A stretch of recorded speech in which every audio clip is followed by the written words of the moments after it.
On Labor Day, my husband worked himself to death in another woman's bed. Halfway through the funeral, my mother-in-law said to me, "Malcolm's gone. But this family still doesn't have an heir. Clara, you're still young. Have a child with Vincent. The sooner the better." I stared at my brother-in-law in his wheelchair, my mind going blank. But he's Malcolm's brother. "Better to keep it in the family," Nora Stroud said with a smile. "This is my decision. Even if Malcolm were still alive, he'd listen to me." Something in me snapped, and a quiet laugh slipped out. They wanted an heir, didn't they? Fine. Then my father-in-law could have one. Chapter 1. When I didn't respond, my mother-in-law, Nora Stroud, raised her voice into the microphone on purpose. "Clara, just have a baby with Vincent. It's the same thing.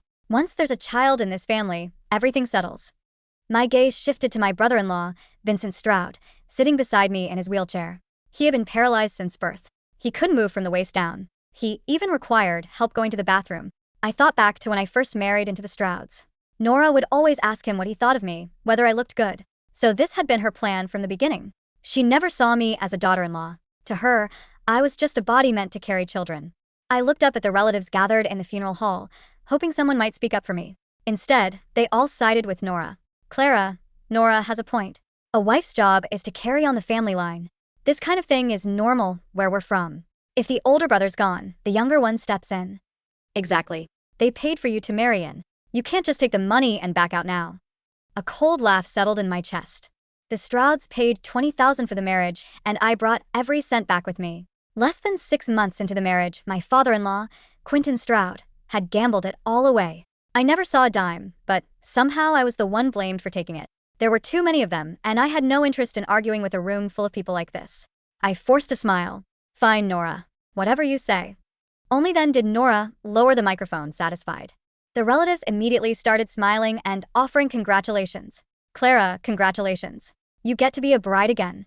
I looked at Malcolm Stroud's body lying beside me and felt nothing but bitter irony. After the funeral, I dragged my exhausted body home. The moment I looked up, I saw Quentin standing on the balcony. So he hadn't even gone to his own son's funeral. Nora frowned. "What are you doing out there? The wind's strong. You'll catch a cold." A flicker of panic crossed Quentin's face. He quickly hid something behind his back. But I had already seen it. He was holding my underwear. In that instant, everything clicked. The clothes I used to hang out on the balcony would sometimes come back with strange, white stains. Sometimes they were fresh and sticky. Sometimes they had already dried, stiff against the fabric. I always thought I hadn't washed them properly. Now I knew. Quentin was behind the stains. I looked at his wrinkled face, but my mind went somewhere darker.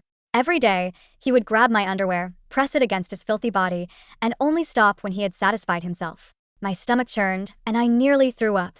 I stumbled back to my room like I was running for my life, my hands still shaking. I had thought that if I gave this family everything I had, I might get something real in return. Today proved otherwise. There wasn't a single normal person in this house. A cheating husband, a perverted father-in-law, and a mother-in-law who saw me as nothing more than livestock. They wanted a child, didn't they? Fine. The Strouds would get their heir. Just not for me. Chapter 2. Early the next morning, Nora started in on me again. "Clara, move into Vincent's room today. You two need time to get close. The sooner you do, the sooner you can give me a grandchild." I looked at her and forced a faint smile. "I want to give you a grandchild too, but the doctor said I have a condition that makes it hard to carry a pregnancy. There's a high risk of miscarriage. I need a few days to get treated and build my strength. That way, the baby will be healthy." Nora paused, clearly caught off guard by how cooperative I sounded. "Fine. Do what the doctor says. Your body had better not fail us." After she left, I took a medical report out of the drawer. The one with the problem wasn't me. It was Malcolm. He had already been diagnosed with poor sperm quality. Having a child wasn't possible for him. I had tried to be understanding. I spent money on medication and pushed him to get treatment. In the end, he turned it on me, saying I was the reason we couldn't get pregnant.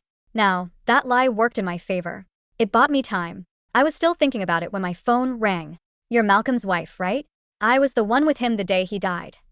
"What do you want?" I kept my voice even. "He still owes me money. $800. You're his wife. You should pay for it." I almost laughed.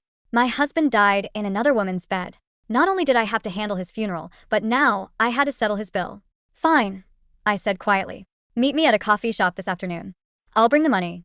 At 2 p.m., I met the woman. Her name was Mandy Carver. "This is $800. Count it." I handed her the money. She didn't even glance at it before smiling. Your husband also said he'd transfer a house to me. And because of him, I've suffered serious emotional distress. I can't even work right now. That house should cover my damages. I looked at her and smiled, going along with it. You're right, but the house is under his dad's name. I don't have the authority to transfer it. She was about to argue, so I lowered my voice. Listen, my father-in-law Quentin has more than just that house. He's got plenty of savings, too. Her eyes lit up right away. If you can get on his good side, one house is nothing. You won't have to worry about the rest of your life. I went on. When the time comes, tell him you want something steady. Say you'll give him a son. That's exactly what he wants. Mandy straightened in her seat, her excitement showing. Don't worry. Handling men is easy. If I can deal with Malcolm, I can definitely handle his dad. I took her hand and smiled. Good. I'll arrange for you to meet him soon. By the time I got home, it was almost dark. I changed into a thin slip dress on purpose and sat next to Quentin to watch TV. What's this show about? I asked. He stammered through an answer, but his eyes kept drifting toward me. I could see it clearly. His body was already reacting. The sight of his bloated stomach and yellowed teeth made my stomach turn. I nearly threw up. But if I wanted revenge, I had to see it through. When it was fully dark, I yawned and went back to my room, leaving the door slightly open. As expected, about 30 minutes later, Quentin crept in. Clara, are you asleep? When I didn't answer, he stepped closer. I've been thinking about you. I can't even sleep. He climbed onto my bed, carrying that sour, stale smell with him. Chapter 3. What Quentin didn't know was that I wasn't in the bed at all. I had already slipped out through the first floor window. I was in a motel, watching everything through the security camera. When Quentin realized I wasn't there, he kicked the trash can over. Damn it, that woman thinks she can play me? He glanced toward the hallway, worried about waking Nora. Just as he turned to leave, his eyes fell on a small card on the table. What? Is this how Malcolm hired them? He stared at the photo of Mandy on the card, turning it over in his hands. A grin slowly spread across his wrinkled face. Then he dialed the number printed on it. Hello, are you Mandy? How much for everything? All right. I'll come now. Wait for me. He hung up, almost excited, and hurried out. The next morning, Mandy called me. Got him, she said, her voice bright with satisfaction. Your father-in-law is old, but he's still got it in him. I let out a faint smile. Did he say anything? He did. Said the house is his. He's going back today to get the deed and transfer it to me. After the call ended, I couldn't help laughing. That house belonged to both him and Nora. If Nora found out he had given it away to someone like Mandy, I wondered what she would do. Sure enough, that afternoon, I watched through the camera as Quentin turned the house upside down, searching everywhere. When I saw him sneak out with the deed in hand, I finally went home. At dinner, I had just taken a seat when Nora slammed her fork down. Clara, her long nails came close to my face. When exactly are you going to sleep with Vincent? I paused. I'm still getting my health in order. How long is that supposed to take? It's already been days. Her voice rose, sharp and impatient. Don't try to stall me. I picked a date. Tomorrow works. You'll be with Vincent tomorrow. I glanced at Vincent. His head was lowered, almost buried in his bowl. When I didn't answer, Nora slammed the table again. I didn't bring you into this family, so you could sit around. Starting tomorrow, you're not going anywhere. You stay here and have that child. So that was it. No one in this house saw me as a person. I agreed on the surface, but under the table, I sent Mandy a message. Come by tomorrow. There's still some hidden cash in the house. The next morning, before it was even light out, Nora's voice rang through the house. Clara, get up. Are you really going to lie there all day? The moment I stepped out of my room, she pushed a cup of dark liquid toward my mouth. Drink it. It'll help you get pregnant. I couldn't dodge in time. A few mouthfuls went down, and I almost threw up. I'll drink it myself. You go to your thing. Once she left, I poured the rest into a potted plant. When I looked up again, I saw Nora in Vincent's room, putting fresh sheets on the bed. She smoothed them out, muttering to herself. Vincent, today's your special day. Don't mess this up. Then she turned and shot me a look. What are you standing there for? The relatives will be here soon. Go greet them. I stood there, stunned. You invited relatives? Chapter 4. Before I could even process what was happening, my husband's aunt hurried over with a wide smile and grabbed my hand. Clara, it's your special day today. Good luck. Another relative stepped in beside her. Exactly. Have a son for the Strouds, and you'll be set in this family. An uncle lingered by the doorway, his eyes sliding over me in a way that made my skin crawl. Then, he broke into a grin. Clara, where we're from, we have to stir things up a little on the wedding night. As he spoke, his gaze dropped straight to my chest. A chill ran through me, and I instinctively took a step back. When I married Malcolm, I had been worried about this kind of thing, so I didn't invite these relatives to the wedding. This time, Nora had brought them here on purpose. Come on, let's have some fun, the men called out. Before I could react, several hands reached from behind and grabbed my waist. She's got a great figure. Look at those curves. With hips like that, she'll have no trouble having kids. 8 sons easy. They closed in around me, trapping me in place. Sweat broke out across my back as their hands moved over me, rough and uninvited. All right, that's enough. Nora stepped in and pushed them away. Don't overdo it. We've got business to handle. She threw a piece of white veil over my head. It looked like it had been cut from an old sheet, and it carried a faint, unpleasant smell. Now you look like a bride. Before I could see anything, she shoved me into Vincent's room. Vincent's weak, so you need to take the lead. Move a little, understand? Put some effort into it. Take care of him properly. Try to get pregnant in one go. The door slammed shut behind me. I pulled the veil off my head and saw Vincent sitting on the bed, his head lowered, not daring to look at me. I glanced at the clock on the wall. In 3 minutes, Mandy would be here. Clara, he said quietly. Why are we starting? Mom said you should take the lead. Hurry up, or we won't be able to explain to everyone. I didn't answer. My eyes stayed on the clock. Vincent grew anxious. She's listening outside the door. Right on cue, Nora's voice came through from the hallway. Clara, what are you doing? Don't mess this up, or you'll answer to me. I ignored her. 30 seconds left. Clara, Vincent's face flushed red. Please. The moment he finished speaking, loud banging erupted at the front door. Then, a woman's sharp voice cut through the house. Quentin, I'm pregnant with your baby. We're settling this today. The room outside went silent. Then the relatives started whispering all at once. Quentin? Isn't that Nora's husband? Who would have thought? He looks so put together, but behind closed doors. Nora's voice shot up. That's ridiculous. My husband would never. I opened the door and walked straight into the living room. Standing in the center, I pointed at Mandy's swollen belly and looked at Nora. Didn't you say the Strouds need an heir? Isn't that baby in her exactly what you wanted? For a long, agonizing second, nobody moved. The relatives who had been laughing and crowding me just moments ago froze, their dirty jokes dying on their lips. The uncle whose hand had brushed against my waist slowly retracted his fingers, his eyes darting between me, Nora, and the door. Nora's face underwent a terrifying transformation. The smug, dictatorial grin she had worn while forcing me into Vincent's room vanished, replaced by a pale, twitching mask. Her chest heaved beneath her cheap polyester blouse. What? What did you just say? She whispered, her voice cracking. Before I could answer, Mandy stepped fully into the foyer. She was wearing a tight, leopard print dress that showed off a barely visible bump, her makeup slightly smeared but her eyes flashing with a predatory gleam. In her right hand, she clutched a crumpled piece of paper. The deed to the Stroud family home.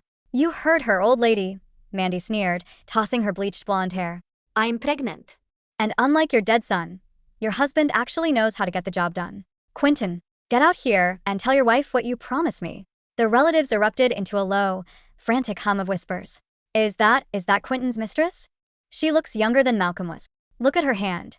Is that the house deed? Quentin, who had been hiding in the kitchen hoping the commotion would die down, finally emerged. His face was the color of curdled milk. He looked at Mandy, then at Nora, his hands trembling so violently he had to shove them into his pockets. Mandy, what are you doing here? Quentin stammered, his voice barely a squeak. I told you to wait at the hotel. Wait at the hotel? Mandy laughed, a sharp, ugly sound that echoed off the cramped walls. You stole your wife's jewelry and took the house deed to prove you were serious, Quentin. But then I find out your family is trying to force your daughter-in-law into your paralyzed son's bed to make an heir? What about my baby? What about the actual Stroud blood in my stomach? Nora slowly turned her head toward Quentin. The silence that followed was heavy, suffocating. The deed, Nora said, her voice dangerously quiet. Quentin, where is the house deed? Quentin swallowed hard, his eyes darting toward the front door, but the crowd of relatives blocked his escape. Nora, listen to me. It's not what it looks like. I did it for the family. I did it because… You worthless, filthy pig. Nora shrieked, the sound tearing from her throat like an animal in pain. She lunged across the living room, her long, painted nails aiming straight for Quentin's face. She didn't care about the relatives, her reputation, or the fact that her eldest son's funeral was only days ago. The facade of the proud, traditional matriarch shattered instantly. She tore into Quentin, scratching at his eyes, ripping his shirt. Quentin screamed, trying to shield his face, but Nora was possessed by a primal rage. You gave our house to this whore? Our house. Nora screamed, her voice cracking into a sob. I spent 30 years building this family and you gave it away to a girl who slept with our dead son? The relatives immediately descended into chaos. Some tried to pull Nora off Quentin, while others stood back, whispering furiously and taking out their phones. I stood by the door of Vincent's room, a cold, detached observer. I felt no anger, no sadness, only a profound sense of relief. The poison in this house was finally leaking out, and they were drowning in it. I looked down at Vincent. He had rolled his wheelchair to the doorway of his room, his pale face filled with horror as he watched his parents tear each other apart on the living room floor. He looked up at me, his eyes wide with a mixture of fear and confusion. "Clara," he whispered, his voice trembling. Did you know about this?" I looked down at him, my expression blank, and slowly closed the door to his room, locking him inside with his own useless legs and his ruined family. The police were nearly called, but the Stroud relatives, desperate to avoid a public scandal that would reflect poorly on their own standing, managed to drag Nora and Quentin apart. By the time the sun began to set, the living room looked like a war zone. A floor lamp had been knocked over and shattered. Feathers from a torn cushion drifted across the floor. The relatives had scrambled out one by one, muttering flimsy excuses about having to get home, leaving only the core players of the tragedy. Nora sat on the sofa, her hair disheveled, her face covered in red scratches. Quentin was slumped in a chair opposite her, his collar torn, a bloody tissue pressed to his nose. Mandy sat comfortably on the armchair, clutching her purse tightly to her chest. She wasn't intimidated. She knew she held the winning hand. "Here's how this is going to go," Mandy said, lighting a cigarette and blowing the smoke directly toward Nora. "The deed is in my hands. Quentin signed the transfer paperwork yesterday. If you try to fight me on this, I'll go straight to the police and tell them Quentin took my money under false pretenses, and then I'll tell the whole neighborhood what goes on in this house." Nora's eyes burned with a murderous light, but she remained silent. She knew Mandy had her cornered. If the story of Quentin's perversion and the attempt to force me onto Vincent got out, the Strouds would be completely cast out of their social circle. "And what about the baby?" Nora spit out, the word tasting like venom. "How do I know it's even his? You were sleeping with Malcolm." Mandy smiled, a slow, greasy smirk. "We can do a paternity test when it's born. But until then, I need a place to stay.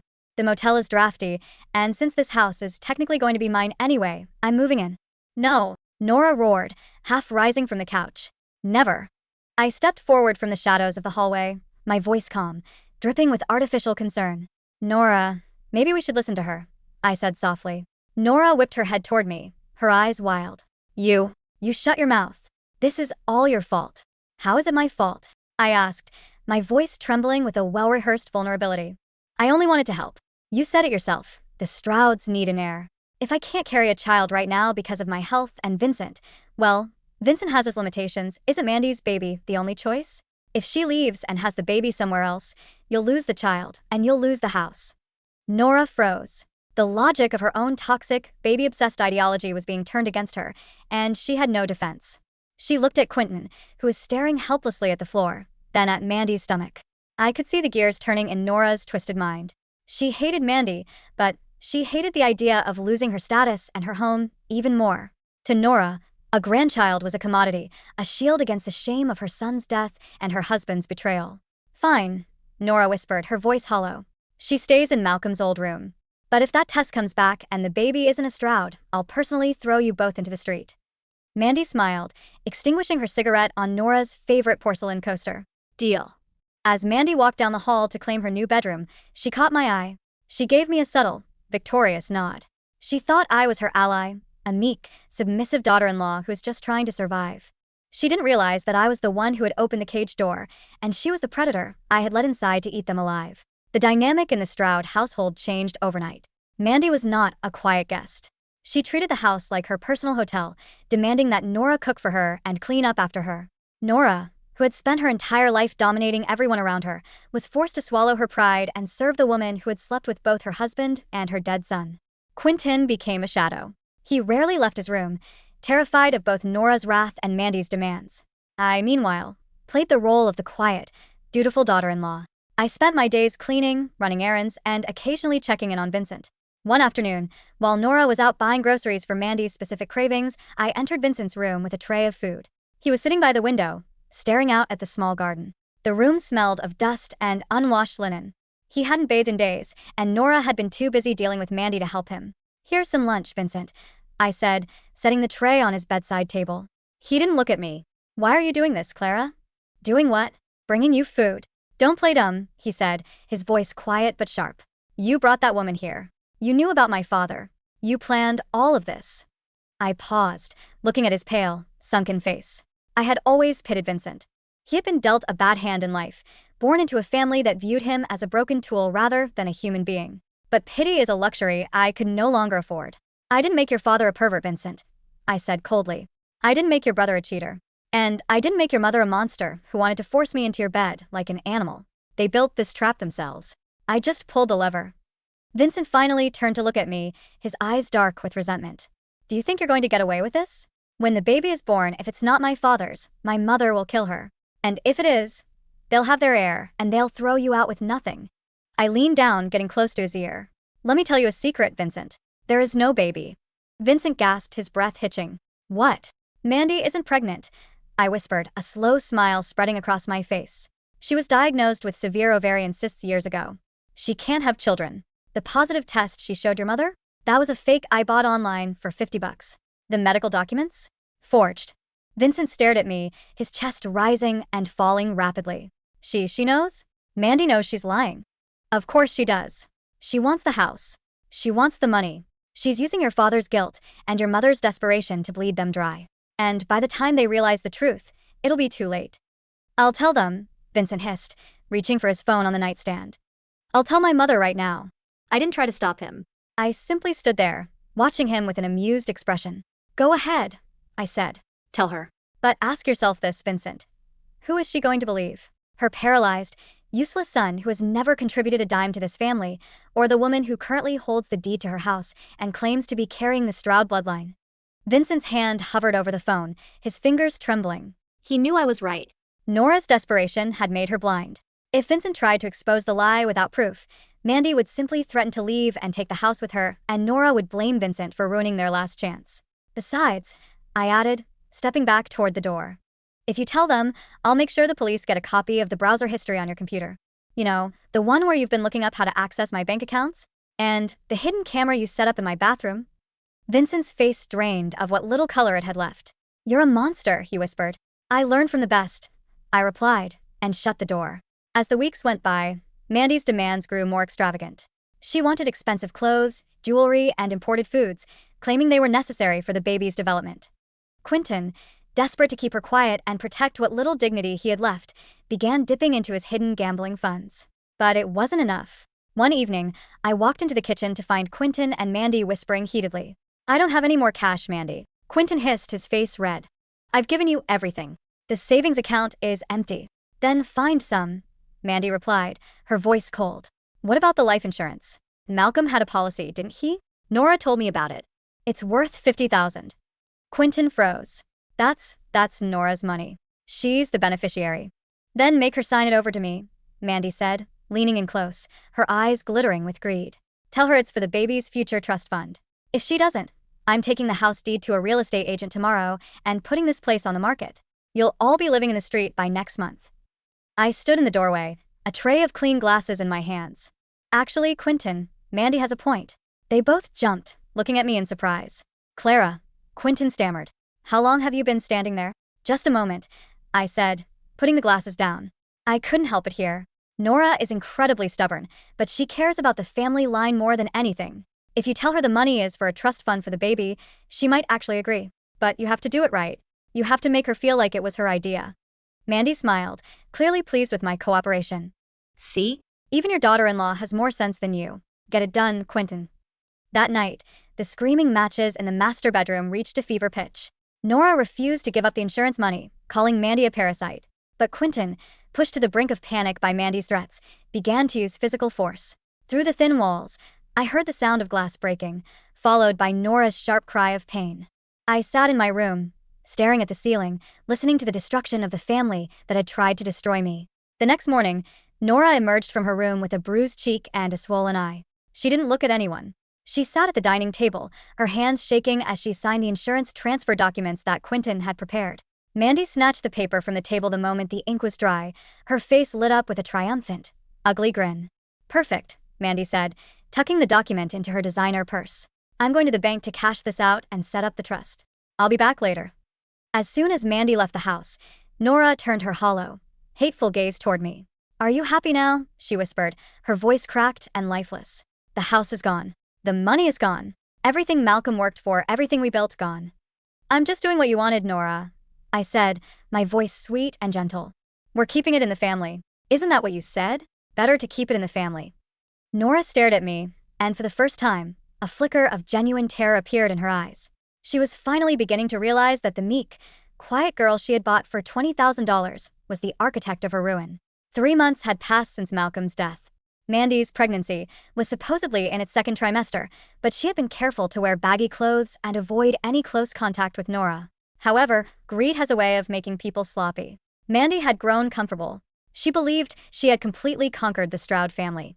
She spent her days out shopping, using the insurance money she had stolen from Nora and returning late at night, smelling of expensive alcohol. But I had been keeping receipts.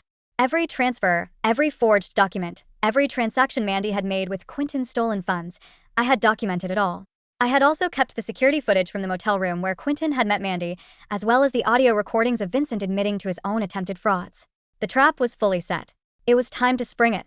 On a rainy Tuesday afternoon, while Quentin was out at a local parlor and Vincent was asleep, I sat down with Nora in the living room.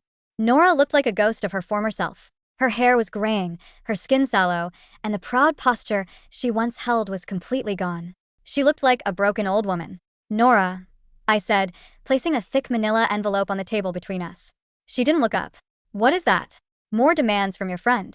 "No," I said quietly. "It's the truth."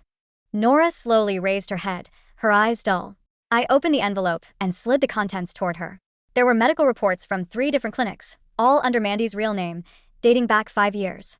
They all showed the same thing: bilateral salpingectomy and severe ovarian scarring. "She can't have children, Nora," I said, my voice calm and steady. "She never could. The baby doesn't exist." Nora stared at the papers. She picked one up, her eyes scanning the medical jargon. She read the diagnosis over and over, her breath growing shorter and shallower. "No," she whispered. "No, this is a lie." She showed me the test. She showed me the doctor's note. The doctor's note was printed from a template's website, I said, sliding another paper toward her. A receipt for the online purchase of the fake pregnancy tests, billed to a credit card I had secretly opened in Quentin's name using his stolen ID. And Quentin paid for it, thinking he was covering his tracks. Nora's hands began to shake so violently that the papers slipped from her fingers, scattering across the floor. She took my house," Nora whimpered, her voice rising into a high-pitched, hysterical whine. "She took my son's insurance money, $50,000, she took everything." "She did," I agreed. "But she didn't do it alone. Quentin helped her. He forged her signature on the deed transfer. And Vincent knew about it too, but he kept quiet because he was trying to steal my personal savings to pay off his own debts." Nora looked up at me, her face twisted in a mixture of agony and pure, unadulterated hatred. You knew all along." "Yes," I said, looking her dead in the eye. "I knew." "Why?" she screamed, lunging across the table and grabbing my collar. "Why did you do this to us? We gave you a home. We paid for you." I didn't flinch. I reached up and slowly, firmly wrapped my fingers around her wrists, squeezing until she let go of my shirt. "You didn't give me a home, Nora," I said, my voice cold as ice. "You bought a slave. You watched your son cheat on me, you watched your husband steal from me, and when your son died in another woman's bed, your first thought was to force me into the bed of your paralyzed son so you could keep a piece of property. You never saw me as a human being." I stood up, smoothing down my skirt. "So, I decided to show you what happens when you treat a human being like livestock. They break the fence. And they let the wolves in." Just then, the front door clicked open. Mandy walked in, holding several luxury shopping bags, humming a tune. She looked damp from the rain, but completely content. "Hey, old lady," Mandy called out, kicking her shoes off. "Make me some tea. My feet are killing me." Nora didn't answer. She slowly stood up from the sofa, her eyes fixed on Mandy. The look on Nora's face was no longer just anger. It was the look of a woman who had lost absolutely everything and had nothing left to fear. "Mandy," Nora said, her voice eerily calm. "Come here." Mandy paused, sensing the shift in the room's atmosphere. She dropped her shopping bags, her hand instinctively going to her stomach. "What's wrong with you?" Nora reached down, picked up one of the medical reports from the floor, and held it out. "Tell me about your ovaries, Mandy," Nora whispered. Mandy's face went completely pale. She looked at the paper, then at me. I stood by the window, my hands folded, offering her a polite, silent smile. I don't know what that is," Mandy stammered, backing toward the door. Quentin. Quentin, help me. But Quentin wasn't there. And even if he was, he couldn't save her. With a guttural shriek, Nora lunged across the room. The fight was brutal, frantic, and entirely pathetic. Nora and Mandy tore into each other like feral dogs, rolling across the floor, smashing into the furniture. Mandy tried to protect herself, but Nora was fueled by 30 years of suppressed rage, bitterness, and the realization that she had been completely ruined. I didn't try to stop them. Instead, I picked up my phone and dialed 3 numbers. Hello, police? I'd like to report a domestic disturbance and a major financial fraud at 44 West Stroud Lane. By the time the police sirens wailed in the distance, the living room was covered in blood and torn clothes. Mandy was curled on the floor, weeping, her expensive clothes ruined, her face bruised and battered. Nora was sitting on the edge of the sofa, staring blankly ahead, her hands covered in scratches, her breathing ragged. Quentin had returned just as the police arrived, and he was immediately cuffed in the driveway. The officers had already received the digital package I had sent them an hour prior, complete bank records, forged signatures, and proof of Quentin's theft of the house deed and the insurance fraud. Vincent watched from his doorway as the police escorted his father into the back of a cruiser. He looked at me, his eyes hollow, realizing that he was now completely alone in a house that no longer belonged to his family. A female officer approached me as I stood on the porch, wrapped in a light trench coat. "Are you Clara Stroud?" she asked, her notebook out. "Yes, officer," I said, my voice soft, the picture of a traumatized victim. "I've been trying to stop them for weeks, but they threaten me. My father-in-law, he's been taking my things, and my mother-in-law forced me to stay. I was so scared." The officer looked at me with deep sympathy. "We have the files you uploaded." "Don't worry, ma'am. "You're safe now. We have more than enough to charge Quentin and Mandy with grand larceny, forgery, and fraud. And your mother-in-law will be facing assault charges." "Thank you," I whispered, wiping a tear that wasn't there. A month later, the Stroud family was nothing more than a cautionary tale in the local newspapers.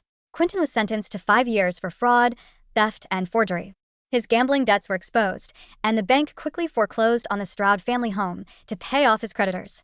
Mandy was forced to return every cent of the insurance money she had spent, and she faced her own prison sentence for her role in the conspiracy.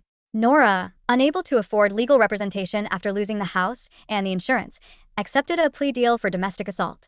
She was placed in a state facility, her mind completely shattered by the loss of her status, her home, and her pride. Vincent was taken in by a state-run care facility. Without his mother to coddle him or his father's stolen money to fund his lifestyle, he was forced to live a quiet, ignored existence, a prisoner of his own bitter mind. As for me, because I had been the one to expose the fraud and had cooperated fully with the investigation, the court cleared me of any association with the Stroud family's illegal activities.